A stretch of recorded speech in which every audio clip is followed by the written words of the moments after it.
Bom dia todos.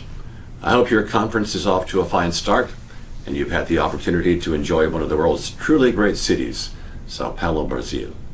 Sadly, I was not able to join you in person.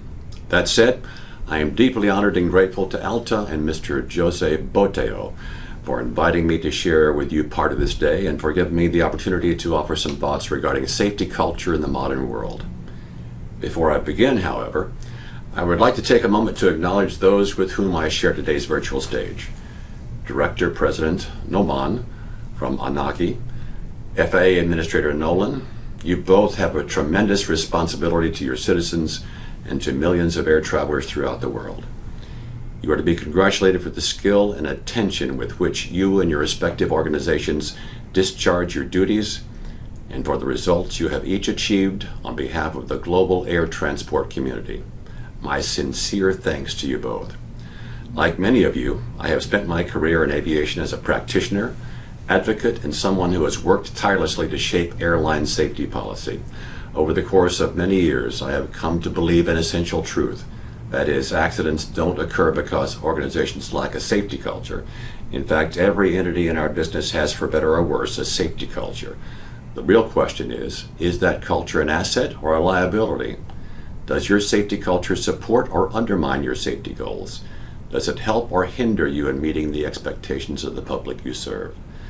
Because the aviation community uses the term culture so freely, just culture, safety culture, data-informed culture, and so on, we risk becoming desensitized to the significant role culture plays in making ours the safest form of mass transportation the world has ever known. So to better illustrate the power of culture, I'm going to share with you a brief story, one that also serves as a cautionary tale. This story involves a post-World War II airline called British South American Airways. I thought it would make a compelling example given that in its brief history, it operated Great Britain's South Atlantic routes and made quite a reputation for itself throughout Latin America. This airline was run by a gentleman named Don Bennett. He had made his reputation during the war as the Air Vice Marshal who led RAF Bomber Command's elite Pathfinder units.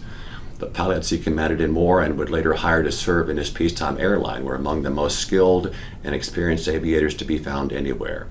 When it came time to choose his fleet, Bennett selected the latest offerings from the same British manufacturers whose aircraft had helped win the war.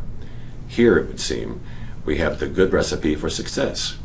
An airline run by an accomplished wartime leader, staffed by the very best pilots, flying new and modern equipment, operating in a highly regulated environment. It sounds like a marketing department's dream come true.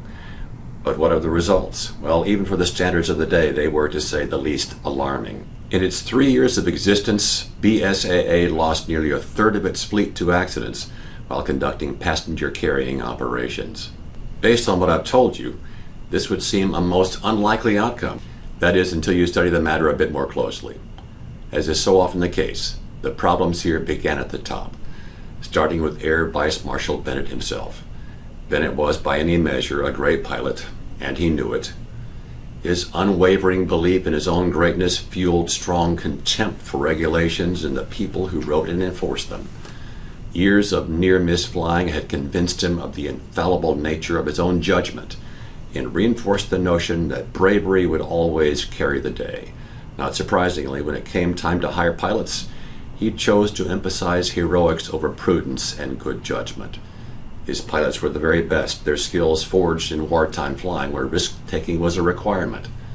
So when asked to fly overloaded, often poorly maintained aircraft without the benefit of current weather reports to locations where performance margins were thin, without proper route checks, all while ignoring minimum fuel requirements, and in a manner contrary to locally established procedures, his pilots saluted smartly and pressed on.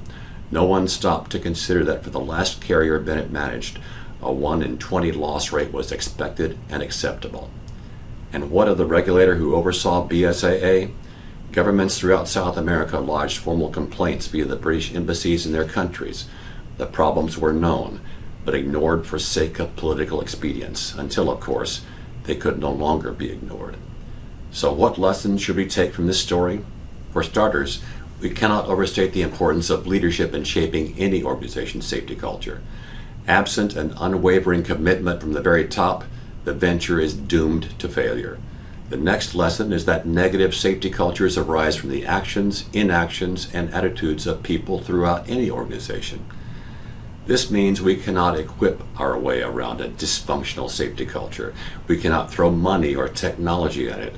And we cannot expect good people, even the best of people, to overcome the demands placed on them by leaders who fail to do what's right and what's necessary on behalf of their employees and the public they serve. Underpinning all of this is a culture of accountability. The story I shared points to a complete absence of anything that might suggest internal, or for that matter, external accountability. Another point to consider, and it's as true now as it was 80 years ago, is that culture doesn't exist in isolation. A regulator's culture shapes that of the regulated and vice versa. And for both, safety culture is ultimately shaped by risk tolerance, and that too evolves over time. The accident rate suffered by BSAA might have been acceptable in the 20s, at the dawn of commercial aviation, but was clearly intolerable by the late 1940s. The safety culture, though they would not have referred to it in such grand terms, that evolved in those 2 decades produced some truly remarkable outcomes, including the development of the first airways, the first en route and instrument approach procedures, and as much as we might sometimes curse it, the beginnings of our first regulatory framework. The 20s and 30s gave us the first licensed pilots, the first certified engines and airframes, and the first dedicated agencies charged with overseeing air operators. All of this was necessary to promote increased air travel for a public growing less and less tolerant of risk. But even with all that was accomplished during this period, on the eve of the Second World War, the airline accident rate was still worse than that of today's general aviation community. All of this to say that we've come a long way. When I began my flying career, it was not uncommon to have 4 or 5 major air carrier accidents a year, and that's only in the U.S. operators. So how did we arrive at such a good place? Technology helped. The arrival of the turbojet greatly improved reliability. Better in-cockpit tools like TCAS, advanced navigation systems, ground proximity warning systems, etc. have no doubt made us safer. But I would offer that our attitudes and the safety culture they helped shape played an equal or greater role in our success. We had to change the way we think about accidents. Instead of viewing them as inevitable, we had to view them as unthinkable. I'll highlight for you an important example.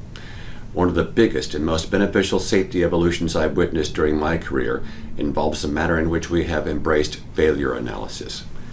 Thanks to the emphasis we now place on just culture and the collaborative relationship that exists between the regulator and regulated communities, we not only acknowledge our failures, we study them exhaustively. We've built dedicated systems and processes to categorize and scrutinize our failures. We've taken our lessons learned and used them to build multi-layered technological and procedural defenses.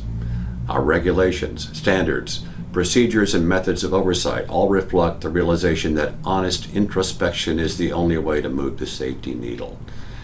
And the only thing that makes that possible is trust, which I would offer is the cornerstone of a highly effective safety culture. I mentioned earlier the role of risk tolerance in shaping our industry safety culture, and that brings a very critical element into the discussion: the traveling public and their views and expectations regarding what is an acceptable level of safety. This is particularly noteworthy here in Latin America, where changing economic fortunes in recent decades have made air travel more accessible to a greater number of your citizens. This has placed tremendous demands on your airlines, regulators, airport operators, and air navigation service providers. And how have you responded? Well, your sustained success tells the story. Your airlines are among the safest in the world, which not only demonstrates their skill and commitment to safety, but also that of the community that supports them and creates for them a safe operating environment.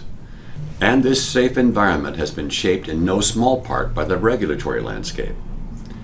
Culture may not be codified in its entirety within our regulations, but the behavior and performance of our regulatory institutions says a great deal about our aspirations, safety goals, and indeed what we come to view as safe or unsafe. And how have regulators in this region performed? Here again, dramatic safety improvements throughout Latin America tell a compelling story, as does the performance of countries in this region as measured by FAA, IASA, and ICAO USOAP audit results. In just 15 years, the average USOAP effective implementation scores for states in the region have increased nearly 8%. Moreover, Latin America's EI scores are over 6% higher than the global average. As someone who understands the collective skill and level of commitment needed to achieve these results, you have my utmost respect and admiration. I'll close by highlighting something you already know, which is that safety culture is always a work in progress. There's always something we can improve, always something that needs doing. It is that process of and commitment to learning and excellence and predicting with an eye toward mitigating the next risk.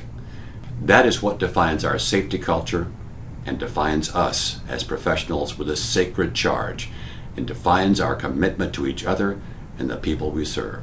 Muito obrigado.